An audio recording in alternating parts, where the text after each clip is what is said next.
ഒരു പരിക്കേറ്റാൽ ആശുപത്രിയിൽ എവിടെ പോകേണ്ടത് എന്നുള്ളത് ഇപ്പോൾ CPM-ന്റെ ഡയറക്ഷന് കാത്തുക്കാൻ പറ്റും. AKG സെന്ററിന് ഞാൻ ചോദിക്കുന്നത്, ഒരാളുടെ നിങ്ങൾ ആലോചിച്ച് നോക്കുക, എത്ര ഒരു എങ്ങനെ എനിക്ക് എന്നെ പറയേണ്ട വാക്ക് എന്താണെന്ന് എനിക്ക് അറിഞ്ഞൂടാ. എത്ര ബാലിശമായിട്ടുള്ള വാദങ്ങളാണ്. ഏത് ഹോസ്പിറ്റലിൽ കാണിക്കണം എന്ന് അവരുടെ സോഷ്യൽ മീഡിയയിലെ സൈബർ സഖാക്കൾ ഡയറക്ഷൻ, ഏത് പ്രോസസ്സിൽ എങ്ങനെ ചെയ്യണം. പിന്നെ അനസ്തീഷ്യനിസ്റ്റ് അല്ല തീരുമാനിക്കുന്നത് മീശ പഠിക്കണോ താടി പഠിക്കണോ, അതും പിന്നെ പോരാളി ഷാജിയാണ് തീരുമാനിക്കേണ്ടത്.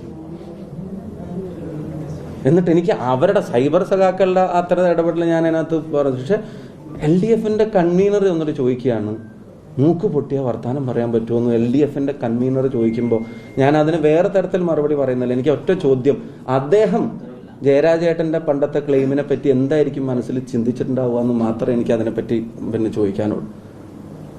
എന്നിട്ട് അവിടെ ആശുപത്രി കാണിച്ചൂടെ, ഇവിടെ ആശുപത്രി കാണിച്ചൂടെ, താടി പഠിച്ചൂടെ, മീശ പഠിച്ചൂടെ. എനിക്ക് ഒരു ഇൻസിഡന്റിന് ശേഷം ഞാൻ ഒരു കാര്യം പറയട്ടെ, ഇത് അവർ വിഡ്ഢിത്തം പറയുന്നതാണെന്നല്ല കേട്ടോ ഞാൻ ധരിക്കുന്നത്. അവർ ബോധപൂർവം പറയാം. അത് ആളുകൾക്കിടയിൽ കൺഫ്യൂഷൻ സൃഷ്ടിക്കാൻ മാത്രമല്ല, കുറെ വാർത്തയും സ്പേസും ഇതൊക്കെ മാറി ചർച്ച. ഇപ്പൊ താങ്കൾ തന്നെ എത്ര നേരമായിട്ട് ഇങ്ങനെ പ്രയാസപ്പെട്ട് ചോദിച്ചുകൊണ്ടിരിക്കുന്നു, അവർക്ക് വേണ്ടി ചോദിക്കുന്നതല്ല. അല്ല, ഞാൻ പറയപ്പോ താങ്കൾക്ക് അറിയാലോ, ഇപ്പൊ ഒരു ആശുപത്രി, ഇപ്പം അവിടുന്ന് ഒരു പരിക്ക് പറ്റി, ഇപ്പൊ ഒരു നല്ല ആശുപത്രിയിലേക്ക് ഇത് കാണിക്കണം എന്ന് ആഗ്രഹിച്ച് അവിടുന്ന് പെട്ടെന്ന് ഇങ്ങോട്ട് പോരുക, അങ്ങനെ പോരും ഇവിടെ വന്നിട്ട് കാണിക്കുക. ഹരിപ്രസാദ് DSP പോയി അങ്ങോട്ടല്ലേ അതേ ആശുപത്രിയിലേക്ക്. അയാൾക്ക് അവിടുന്ന് വരുന്ന വഴിക്ക് ഏതെല്ലാം ആശുപത്രി കാണിച്ചുകൂടായിരുന്നു. അല്ലാതെ ഞാൻ പറഞ്ഞത് ഇപ്പൊ ഇന്നലത്തെ പിണറായി വിജയൻ പോയത് അമേരിക്കയിലല്ലേ. അല്ല, അത് ഞാൻ പറയാൻ ആഗ്രഹിക്കുന്നില്ല.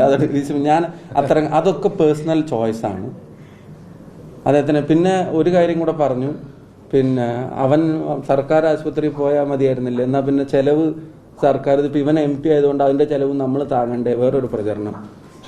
പിന്നെ അടുത്ത പ്രചരണം നടക്കുക, അവന് സർക്കാർ ആശുപത്രി ചികിത്സിച്ചാൽ പോരാ. ഞാൻ കുറച്ച് 1-2 വർഷമായിട്ട് ഞാൻ ഒരു ഇൻഷുറൻസ് എടുത്തിട്ടുണ്ട്. അതുകൊണ്ട് എൻ്റെ ചികിത്സാ ചെലവ് അതിലേക്ക് ഞാൻ മാറ്റി. ഇനിയിപ്പം നാളെ എനിക്കിത് സർക്കാരിന് ചികിത്സാ ചെലവ് വാങ്ങേണ്ടി വരുമോ എന്നുള്ളത് എനിക്ക് അറിഞ്ഞൂടെ. എന്തായാലും ഈ കാര്യത്തിന് ഞാൻ വാങ്ങിയിട്ടില്ല.